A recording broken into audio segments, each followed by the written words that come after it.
Welcome to Swift Coaches Academy, a podcast dedicated to bringing health and wellness professionals the uncensored truth behind what it really takes to succeed in the health industry with me, your host, Zenia Wood. As an accredited exercise physiologist and business owner for almost a decade, I'm on a mission to transform the lives of ambitious health professionals like you who want more and are ready to take action to create incredible impact in your careers and unlock financial freedom in your business. So join me as I speak candidly with industry leaders about the struggles and successes from within the trenches through thought-provoking conversations. Today, Zenia speaks with one of her very own biz mentees, Jeannie Vo.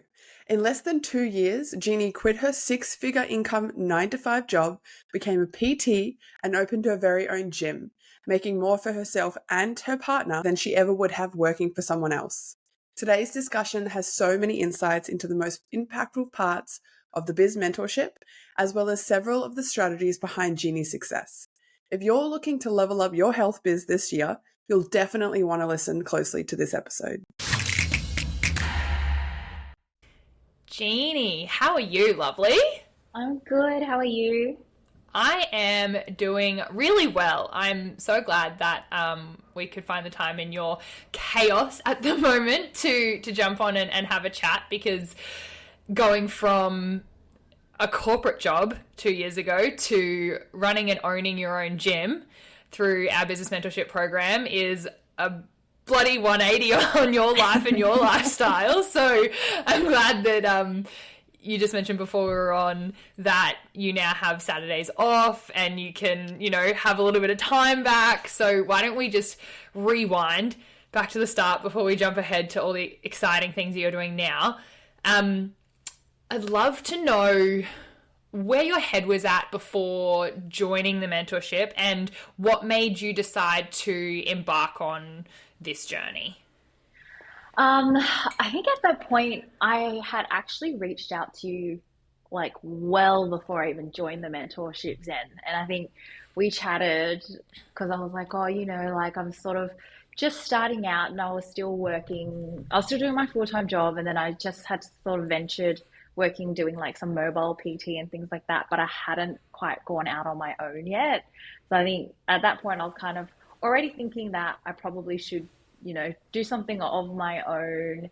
And I had been following you for quite a while as well. And I was like, oh, she knows her shit. So I wanted to get some guidance in terms of having someone like a business mentor to really sort of show me the ropes, so that when I do it on my own, I'm doing kind of all the right things, learning from other people in the industry and doing the best that I can as well. And I think, at that point I wasn't quite ready yet. So then we spoke a few months later and it was perfect timing, the stars aligned, because I had just set up my home gym, where I started out as. So it was, the timing couldn't have been more perfect.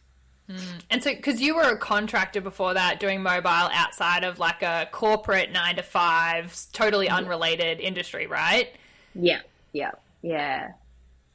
Crazy. And so then you went from, okay, I'm going to really do this and I really want help. And I see two categories of people who we typically work with. There's the genies of the world of the mentoring, who are from day 0 or negative 30, I want to do this really well from the start. And then there's the people who are sort of in it for a year or two and they're I'm really struggling, I need help now.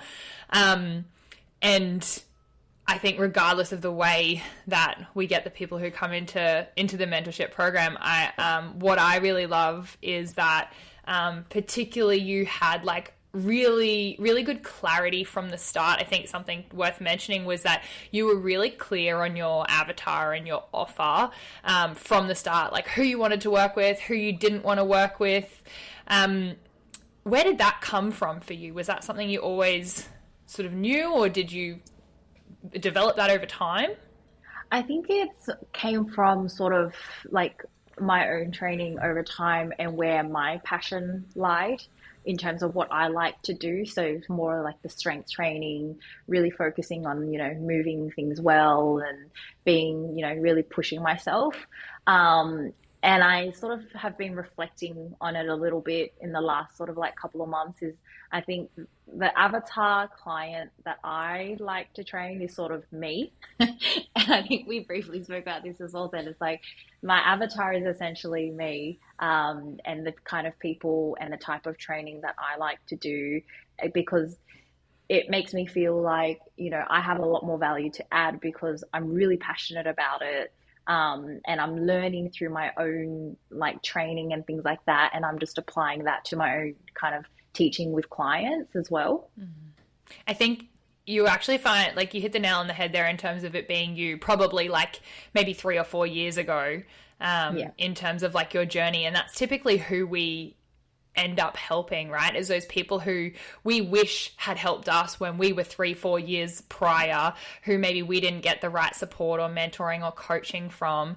And we can see that there's a real need for like, what would I have wanted 3 or 4 years ago? And it's a great place to start with an avatar, because you know exactly their wants, their desires, their pain points and things like that. And I think when we flesh that out even further, it just drew more and more people to you who were your people, as opposed to getting like random leads. And sort of, I remember when, you created the website and you were doing your social media stuff, when you were speaking from that point of view of like, I was where you were, it really just called out those people who were your people.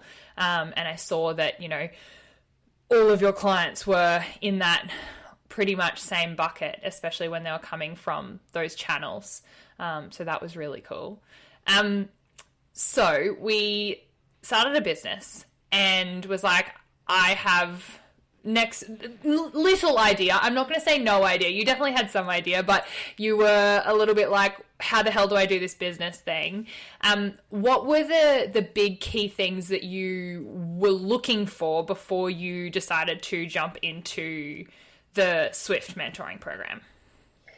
For me, it was, I think, someone who kind of, had skin in the game, was the biggest thing. Is someone who was in the industry, knew exactly what they were talking about, and I guess kind of like had a similar, type of journey. I mean, you're an allied health professional, but like in terms of like building the business and things like that, and someone who was, I guess, for me, it's like someone who was actually quite well known in the industry, had a really good reputation, and I was willing to invest in that as well.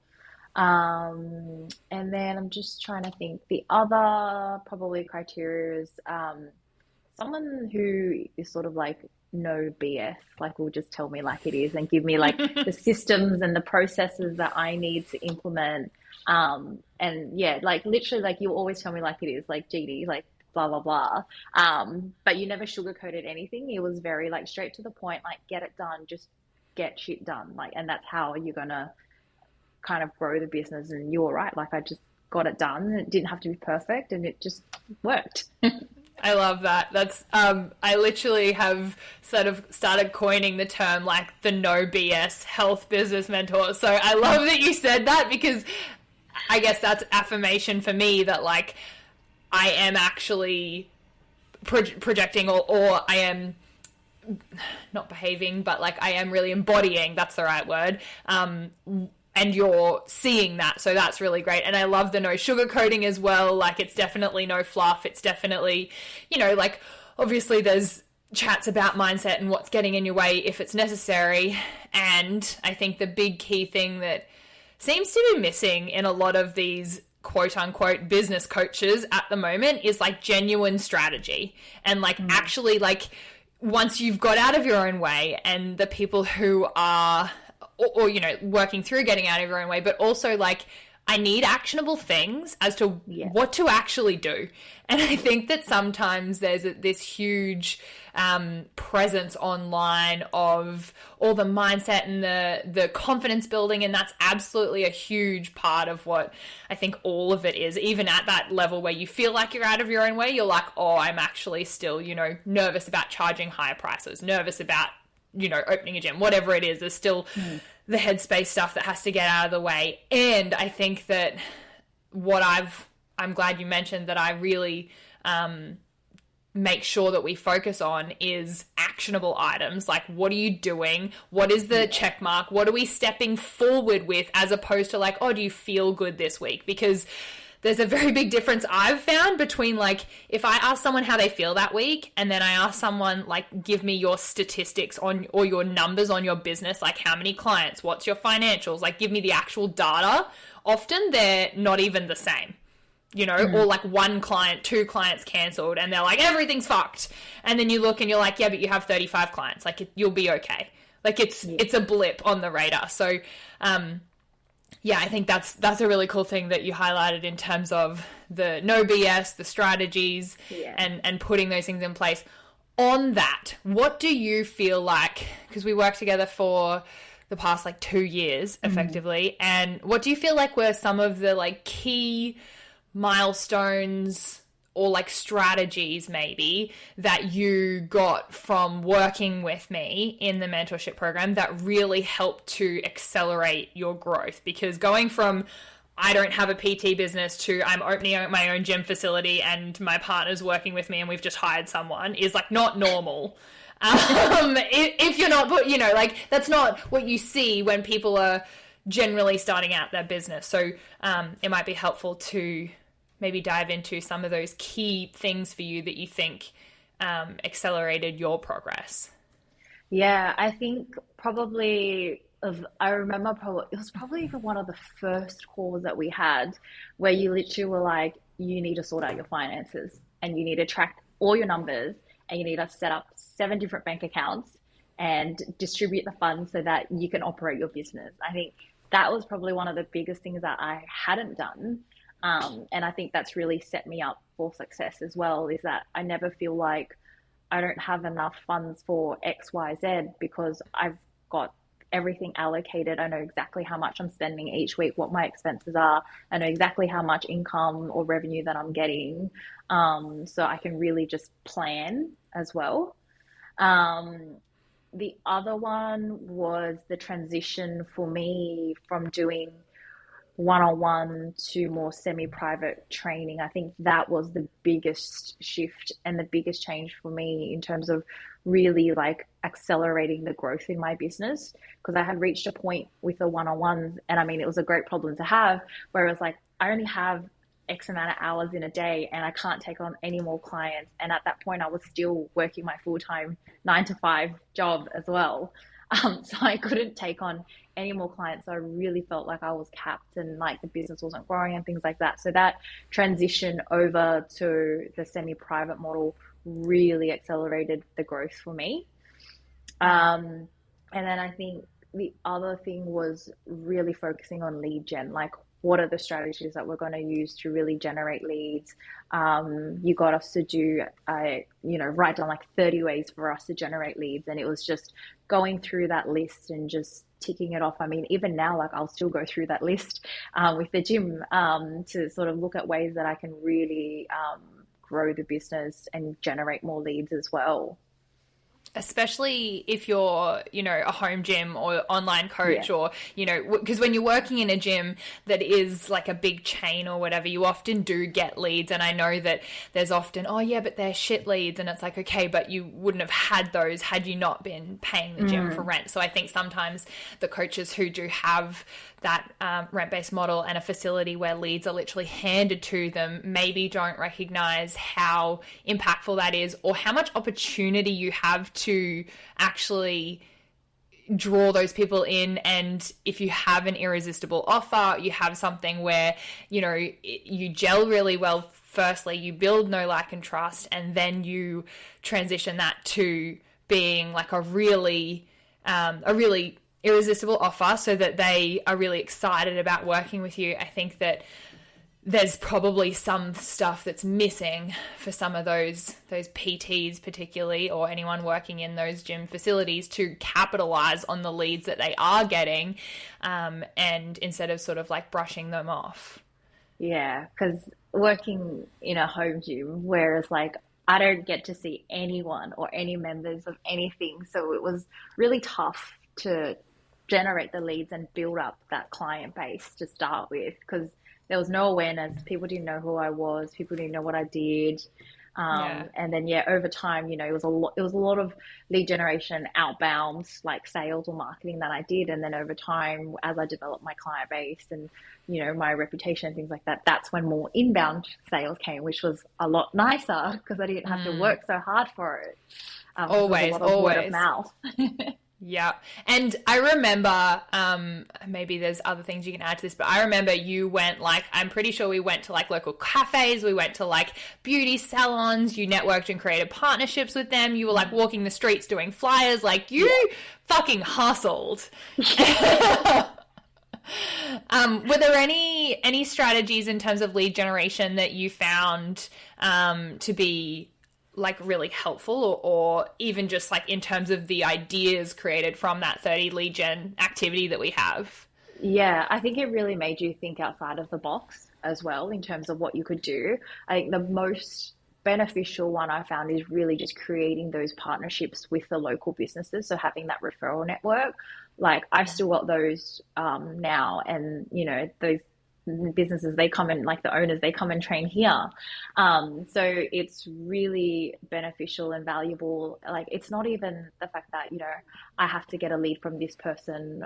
It's not why you create those partnerships. It's about building that awareness and having that great relationship, and it becomes a lot more organic than sort of like forced referrals as well.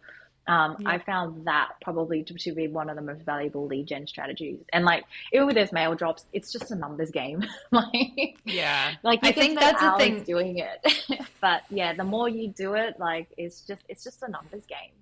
Yeah. I think what people fail sometimes to realize is they go, oh, it's $200 to go and print some flyers.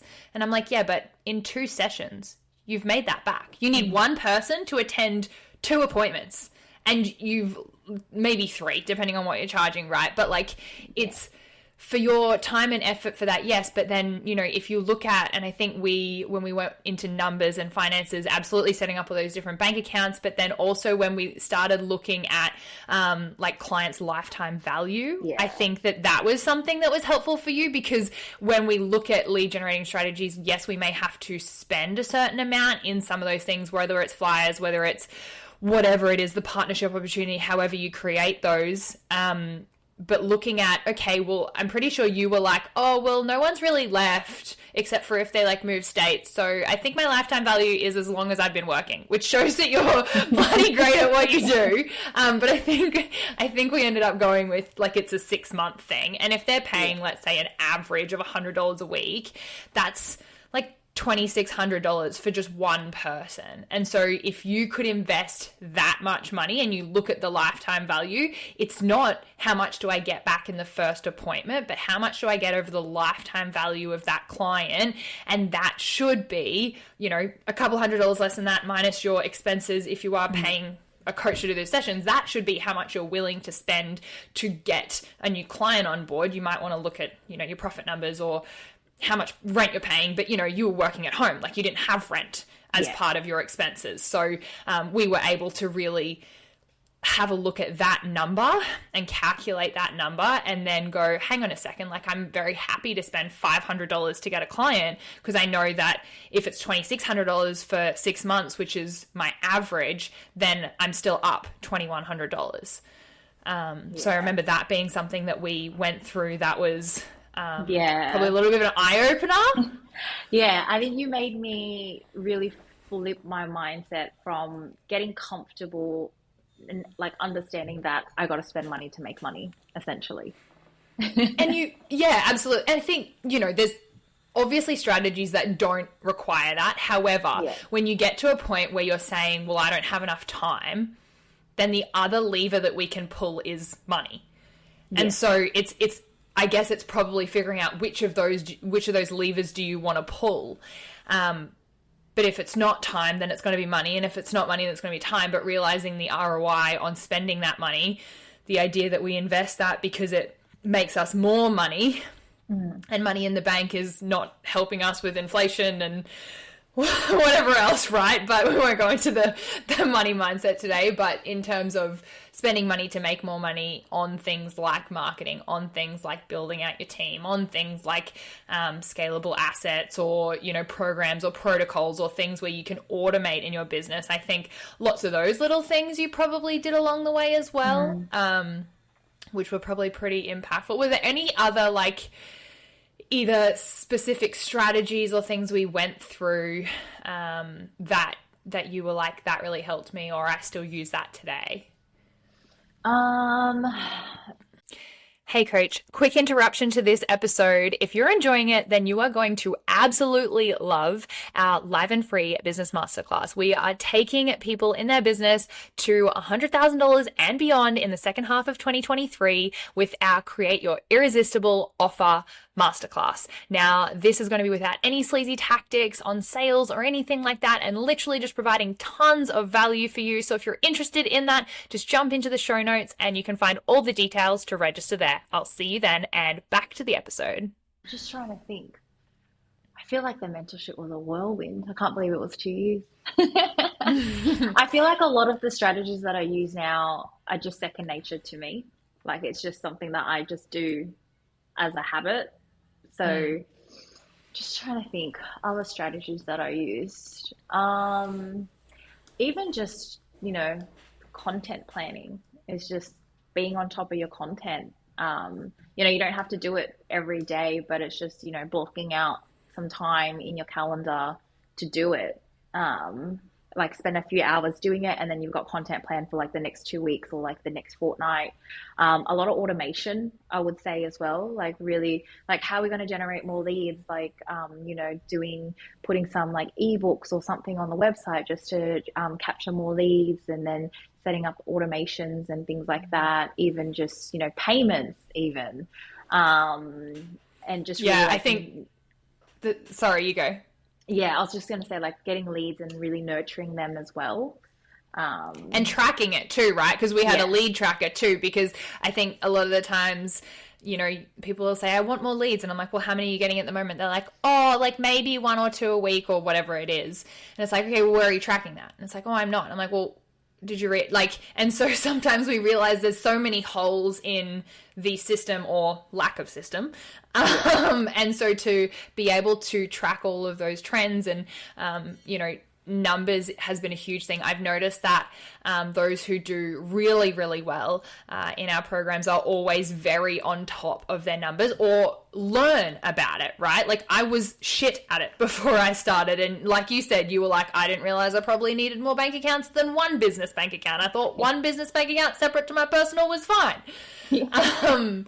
And so then just getting clarity on those numbers in the business, whether it's, you know, clients, whether it's average lifetime value, whether it's, you know, termination or churn percentage, and having a look at how many people leave. And, you know, therefore, if you're saying, oh, I want to add 5 clients in the next month. Okay, but do you lose any each month on average? Maybe you lose 1 or 2. So you actually need to add 7, knowing that you might lose 1 or 2.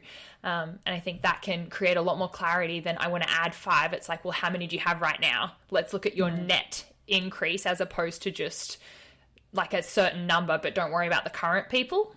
Yeah. Huge. And I think the other thing is sort of the way that I sell what I do, like my service. That's a great point. Talk to me about that. Yeah. So I think we trade time for money often as PTs, but it's really sort of selling your service as a whole. So it's not just, you know, the time, the 45 minutes or the 60 minutes that they're with you. It's everything wrapped around that they get. So it's, you know, support for the whole 6 months outside of those coaching sessions, you know, if they have questions and things like that, because you might only see them, you know, 2-3 times a week 3 probably max if it's personal training. So it's like, what are they doing outside of those sessions, keeping them accountable, keeping them motivated, giving them access to like, like their programming, like on a training app or whatever it is, or an Excel spreadsheet if that's what you use, so that they can go and train in their own time as well if they have a gym membership, because I was working from a home gym, so it wasn't like a commercial gym where they could just come in and go whenever they wanted. And I think the biggest thing was, what are they getting from not just the personal training, but all the support that they're going to get that's going to get them towards their goal, whether it's going to be, I want to squat 100 kilos or I want to lose 10 kilos. It's like, what are all the steps that we're going to help them along the way to get there? Not just I see you for 2 sessions a week for 1 hour.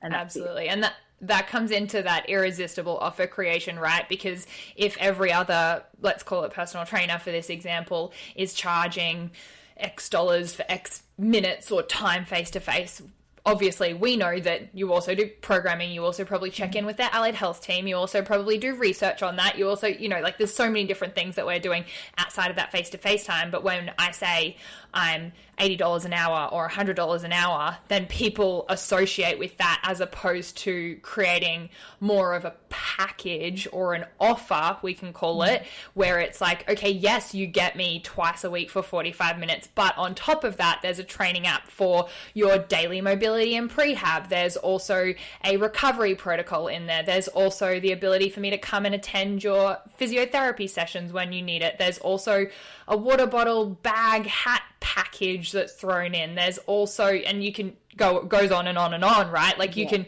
continue. I was literally talking this morning with my general manager, which is something that I haven't spoken about before, but we hired a general manager, a head of rehab, which is very bloody exciting. Side note, talking to him about, what could we add in our package? And we literally just created a list of things, and we're like, okay, well, we would want to talk about breath work. We want to talk about hydration, sleep, nutrition, all these supplementations, because people have these questions, right? And then what if, this is very side note, but I think it's also helpful, and you could do this in your gym as well.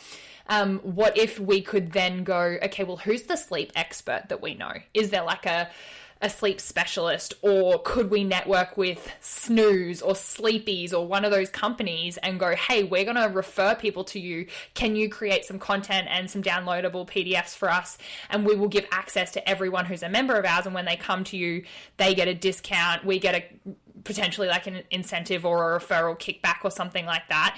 And then we go to the supplement store, we do the same thing. And then we go to the dietitian and we do the same thing. We go to the podiatrist and we go to Athlete's Foot and we go to we were just like, oh my God, there's so many ideas. But I think that comes back to the partnerships. These don't necessarily, like you said, have to be monetary or like I need an exchange right now. But, how much value could you add to your clients? Maybe you charge nothing for it, but hopefully they have a greater understanding of nutrition or hydration or whatever category it is. Or you can just refer them back to it and say, hey, like I know your sleep's really suffering. Have you seen the sleep module? And create something that now it feels like this, wow, incredible offer, as opposed to, oh, but I'm just $80 for an hour.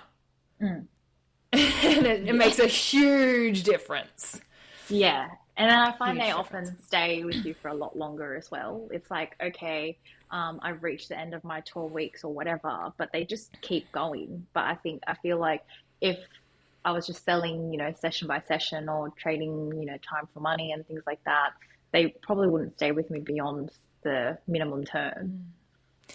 And I think something else that you do really well is selling the desired outcome or the result rather than the input. Because a lot of people talk about the features, like how many sessions or like, I have this facility or you get this equipment or whatever. But even though we've talked about all these different opportunities in terms of recovery, hydration, whatever, it's the benefits that people want. They don't need 700 sessions available to them. They need or they want to lose 10 kilos.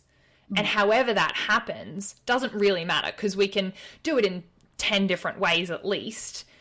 In terms of maybe they don't even have to exercise. It could just be diet, but maybe, you talk about the benefits of that. But talking about the benefits, not just the features, I think is something that you did really well in terms of when you speak to them one-on-one in your like consults and whatnot, speaking to like what is the goal that you want, and then you carve their path to help them get there, as opposed to, regardless of what your goal is, we have I'm X dollars for X time, as opposed to like, to get this outcome, it's going to take us, you know, like I think I remember us speaking about someone who wanted to lose like 20 kilos or something. And we were talking about they wanted to start with like 10 weeks or something small. And I'm like, okay, but like you can't get them to their goal in that time period. So if you were to truly give that client the gold standard answer for that, and it was sustainable weight loss, we know it's like half a kilo to a kilo a week. And so, you know, these people who haven't been committal before because, and potentially that's been cycling their weight or things, like we want to go in with going, hey, look, this is going to be hard. It is going to take time, and I'm fucking here for you. And we need at least 26 weeks if we're going to lose 20 kilos, probably closer to a year, to be honest, to create some sustainability and habits. And I think I remember you going through that and doing a really good job of, I guess, painting the vision for these people, and obviously, you know, you come across as and are very genuine and very caring, and so that is shown in it. So it's not, I need your money for more time. It's like, hey, like if you really want these results, like it's gonna take some time.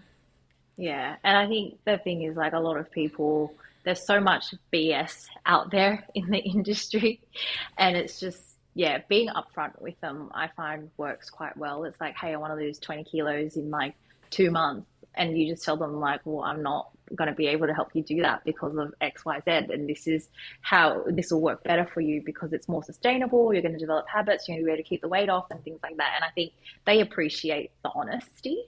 Yeah. And if they're looking for a quick fix, then you can be like, sorry, I'm not committing to that because I can't guarantee you those results. You might as well go elsewhere. And at least that way, from day zero, you have an understanding that you've been really clear and not tried to sell them the world and then some. You've been really open and honest and said, hey, I love that that's your goal, but we need to set some realistic timeframes.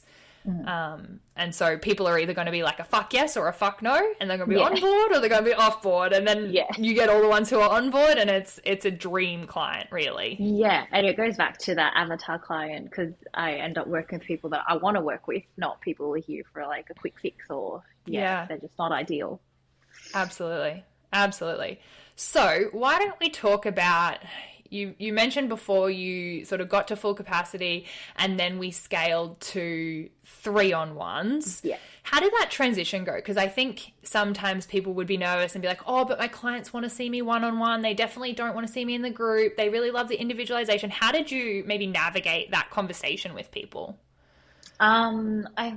For them, I think during that time, I don't know, I think it was when like inflation was like peaking or starting to happen. So the way that I positioned it was, they're still going to get that same level of support, that same level of service, the individualization for their programming. The only difference is there might be 2 other people training in the session with them. But everyone has their own program that they work through. It's not group fitness, it's all personal training. And having other people in the session will keep them motivated and accountable, because they see the other people working hard and they're like, oh shit, like I need to work just as hard as well, or they push themselves a little bit more. And then if they ever feel like, you know, they want to cancel a session, they're like, oh, I don't feel like it. They're not just canceling on me anymore. Now they're canceling on 2 other people in the session as well. So I think it's just creating that environment and that community aspect to it, but then also they're paying a fraction of what they were paying before from a one-on-one to like a semi-private cost as well. And then how did that benefit you as well as the business owner in terms of like cash flow? So yeah, in terms of cash flow, I was able to make more money without like sacrificing more time. So for example, if I had a one-on-one client who was paying, saying $70 a session, but now I was having 3 semi-private clients paying $50 a session, I was making $150 versus $70 for the same amount of time spent. Yeah. And I mean, like a teeny bit of work on the back end in terms of still personalizing the programs and things, but for almost doubling the income for that time, like very worth it, right? Yeah, yeah. And I remember having a conversation with you, and I was like, oh my God, then like, I don't know how to transition to semi-private. Like, how do you do this? I was like super nervous because I hadn't done it before, but like you were kind of like, you just got to do it. And the more you do it, the more practice you have, the easier it is to run. I think it's just trying to kind of just figure out logistically, like, how do I make this work, and just working it out as you go along as well. You just got to do it. And I think going back to, you just told me, you just got to take action. Yes, I'm glad that these things have like glued into your memory, because I feel like that I preach that all of the time, is just like, jump and build your wings on the way down, like take action before you're ready, like all of these things that in theory people are like, yeah, I know, but I want to have all my eggs in my basket, or ducks in a row, or whatever it is. And I think that prevents a lot of people from getting to where they want to be. And if they're waiting until they're ready, then it's way too late, I think. So I think that, yeah, seeing you do that, and then building the confidence, and having, sometimes they are hard conversations, and sometimes not every single person is going to want that. But then if I think for a period before you just went, nah, everyone's semi-private, I think you still offered one-on-ones, but you had it at the same rate. And so you're like, cool, you can still do a one-on-one with me, but it's the same price as a 3-on-1. So like my time is worth more than, what it used to be, because of my knowledge, my skills, like everything that I'm doing behind the scenes. And so providing options for people, as opposed to necessarily saying like, it's this, or kind of like get lost. Because you still obviously, want to help them, and also need to help yourself to create the gym that you've got. Yeah. So, because that was a big jump, right? Going from 3-on-1 full capacity in your home gym, in your little garage that became like, it looked like a bloody kick-ass home gym studio, to now, honestly, like, I don't think we've spoken about this, but I am very, very envious of how slick and like incredible your facility is, and like the black and green and the neon, and like all the little details that you've put into it. I could not, when I'm in Sydney next, I'm definitely coming down for a session. But talk to me about maybe the transition from, okay, I'm doing semi-private, or I'm thinking I want to open a gym. What were the thought processes with that, and what made you take the leap? I think because I reached that, that ceiling where had the 3-on-1s. I hit capacity. I couldn't grow the business anymore. I couldn't get more equipment in. I couldn't get more clients in. I was literally like bursting at the seams. And then I always had that goal where I was like, I want to open up my own gym, and like, this is what I want to do. This is where my passion lies. Like, I could have stayed in corporate and made, climb the corporate ladder or whatever it was, but I'm like, I want something to call my own. And I think for me, like, wanting to have my own gym gave me some, I guess, like stability, in the sense that, yeah, if I lease a space, I'm going to be here for the next 3 years, and I'm going to hustle, I want to work real hard, and I want to make this work, like no matter what it is. So yeah, it was a big leap. But for me, it's worth it, because now I have my own gym, get to do what I want. I'm able to get to hire staff, have a team who can really support me, and it just allows me to work on the business rather than so much in the business as well, which is one of the main reasons why I also wanted a gym as well. Is like, I can't grow the business if I'm spending all my time on the floor coaching and things like that, which I do love, and I don't want to give that up, but there's only like, I don't have more time to do things that I need to do to grow the business as well. Absolutely. And I think, you usually, if you're growing, you get to a point, and obviously I did as well, where you're like, I can't help 100 people. Like, I don't have the time or the space to be able to do that. Yet if I hired people and I taught them my systems, my structure, my processes, then we could help 100 people, and we could help maybe 2, 3, 5, 100 people. as opposed to just the clients that I can service. And then, you know, the fact that everyone wants some time off, everyone wants to have your Saturdays off at some point and not be doing that for years. I was speaking to another mentee the other day, and he was saying, Zen, it's the first time in 6 years I've had a Saturday to myself. And like, just those things like fucking give me goosebumps and light me up. And that is fucking why I do this, because yes, you love clients. Yes, you want to still work with them for the foreseeable future, and also give back to your own health and everything else in your life that you are outside of just a business owner. Yeah. Yeah. Yeah. I had my first Saturday off in like, I don't even know how long it's been, in like 4 years this last weekend. So yeah, I was like, wow, this is what it feels like. Oh, that's awesome. And the other thing too, you, with this gym that you bought, you are leasing space and bought the equipment. You didn't have to like get a loan or anything for that, did you? No, we didn't get a loan or anything for that, which for me, I have this thing where I'm like, oh, do I really want to be in debt? But yeah. Has a mortgage, but side note.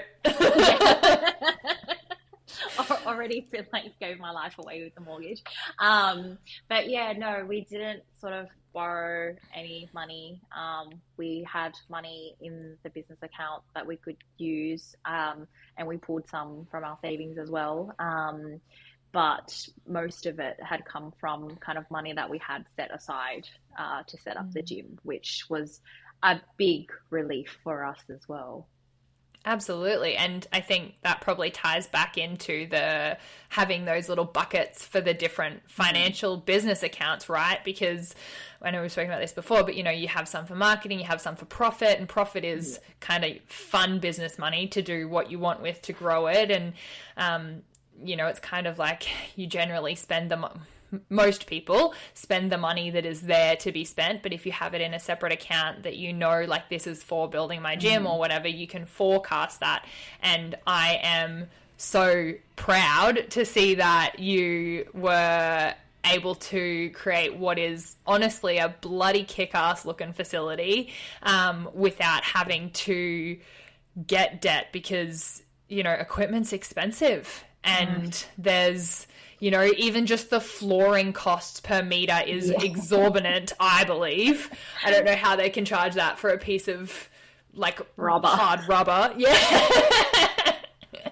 Crazy. But, no, that's awesome. So why don't we talk about, like, future directions, what's next for you, what you're doing at the moment?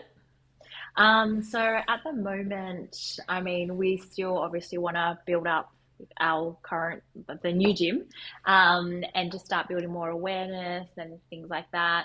Want to grow the team to hire more coaches as well, because I think for us, like I said, you know, we want to work on the business rather than so much in the business. So for me, if I can get more coaches on board, I can kind of impart my knowledge and develop them as coaches as well, so that they can be the best that they can be and build a great reputation for themselves in the industry. But that also means that they can coach the clients that we have, so then I can spend more time working on the business. And I think the one thing that I'm really proud of with the way that we've kind of structured like the team that we want to grow is that we've got career development opportunities as well. So it's not just, hey, I'm a PT and that's it. It's like, well, no, you're like, yeah, you're a PT, but you can become like head coach, or you can become, you know, like GM and become like the gym manager and things like that. So there are opportunities, because eventually for me, it's like, I want to be able to step away from the business and not spend so many hours on it, and it still runs like without me. Preach. Yeah. Yes, I love that. And to then get to a position where you can do that, I think, you know, and to be able to be there when you want to, not when you have to, I think is a huge shift. And I'm so excited to see that happen for you, because I remember, you know, it happening for me, and it's life-changing in terms of, you know, what you can do. And I'm still very heavily like working on the business, and I get to choose which avenues, which directions we go down, where we take it. And I spoke in our money mindset masterclass recently about affecting money, not just, you know, working for money, in terms of, you know, you could absolutely continue to get $150 for a 3-on-1 session, and you're making $150 for that time. Or you could affect money by having a team and coaching them for an hour, and they can go and make you $500. You know, and so being able to affect the money as opposed to earn the money, I think is a really, really great way to continue to grow and scale a business. And it's absolutely not for everyone. I know that, you know, some guys we work with aren't wanting to scale. They want to continue to work in it quite heavily. But even the automations, the systems, all the other things, if you're not, you know, like 5 a.m. till 8 p.m. every single bloody day, like we can't sustain that for forever. If you want to travel, have a family, do whatever, right? Like, if you're not at work and you can't make money, then that's a problem. If you're going to treat your business like a business and not just a hobby. So you don't get into it for whatever. You get into it because you love it. Absolutely. And then it's hard. Absolutely. And then you want it to work for you in return. And, you know, being able to go, you know what, I actually want to participate in the group class as opposed to run it because I really love my community and I want to give back to them and be there to support them, or create events or do all these things that you just don't have the mental headspace for if you're trying to do that whilst also having a full client list. Yeah, like I think on Saturday when I had the day off, I came in and I trained when some of my clients were there as well. And it was like, I think that was the first time they've ever seen me train because I'm always coaching them. New experiences. Yeah. New experiences. I love that. Last question. If there was a friend, and I know you've already referred a couple of people to us, and thank you for that, but if there was another friend or someone in the industry who was considering working with the Swift Business Mentoring and they were a little nervous or hesitant, what would you say to them? Honestly, I'd say you just got to do it. Like, you need someone to help and guide you that's done it before and learn from what they've done. Because honestly, like, I don't think, unless you're amazing, like, I don't think you could do it on your own without support behind you, and the lessons from them, because there's so much that you don't think about when you start up your own business. You know, so it's having people there that can guide you, sort of hold your hand and just give you the confidence that you need when you're not feeling like you can do it, pretty much. Like, you sort of pushed me out of my comfort zone so many times. I feel like I do this to everyone in my life. I said to my boyfriend the other day, I was like, I'm Katie's teacher from Mean Girls. I'm like, I'm a pusher, Katie. I push people. I was like, that's me. That's me. Like, you pushed me so outside of my comfort zone, but it's exactly what I needed to kind of get to where I am. Like, I think, like, don't question it. You just take action. You just got to do it. Yeah. And I think the thing is too that, yes, some people can get to a level of success or whatnot without support, but often it's so much slower, so much more infuriating, and so much more like second guessing yourself and questioning and going A, B, or C, like, what do I do? And just kind of like, it's playing Russian roulette with your business and really your life and your finances, and like, fuck that. Like, I want the secret sauce. Like, give me the table that the chips, like, they're rigged. Like, that's the table. If I can pay to be at that table, that's the table I want to be at, right? Yeah. And it's awesome. like you're paying for, like, you know, the strategies, the process, the systems, like the secret sauce that makes everything all work together. But like you said, it's just, it accelerates the growth. Like, I wouldn't have thought I'd be able to get to where I am today. Like, I started the mentorship with you 2 years ago. And I was still sort of just setting up my home gym then. So yeah, it's definitely accelerated my growth in terms of where I am now. Well, I'm bloody glad for it.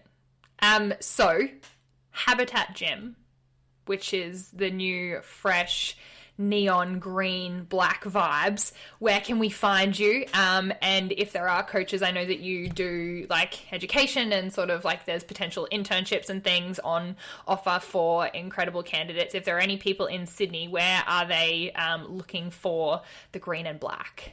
So we're in Southwest Sydney, so in Preston's. And yeah, we are looking for coaches or interns. We really want to develop people in the industry as well and really build their reputation up. So yeah, you can find us on Instagram, so habitat.gym. And yeah, we are the only private personal training gym out in Preston's Way as well. So that's our special sauce. That's our specialty here. Awesome. Last thing that I always like to finish with is one actionable item. Taking action, obviously, being the key theme of anyone who works with me. If someone was, let's say, looking to get started or grow their gym, or, you know, even just build their PT clients or, you know, allied health stuff, what is one thing that you think they could take action on that would help them move forward in their business? I think the one thing is breaking down your goals into very specific, like actionable, specific numbers that you want to hit, and just breaking down that big goal into smaller chunks, and working that way rather than having this big, amazing goal that you really want, but not having steps to get there. I love that. And that's, yeah, definitely something that I know that I always press and go through and make sure that we have the numbers behind that and we're tracking it as well. I would add that, make sure you track this and look at it regularly. And if that's your North Star, like have a number or a dollar figure or a photo of a gym or whatever on the wall as to where you're going to go with it. So beautiful. So we're going to get clarity on our goals. I love that. Awesome. Thank you so much for spending the time with me this morning, Jeannie. It's been a bloody whirlwind over the last 2 years, and I'm so excited to continue to see Habitat grow. And if anyone is interested in chatting to Jeannie, reach out. Habitat.gym on Instagram's probably your best place. Yeah. And you can check out all the slick colors. Give her a follow because they're doing some incredible things too. Oh, thank you. It was so much fun. Good to reflect on the journey. Yeah, absolutely. All right, well, I will talk to you soon. See you later.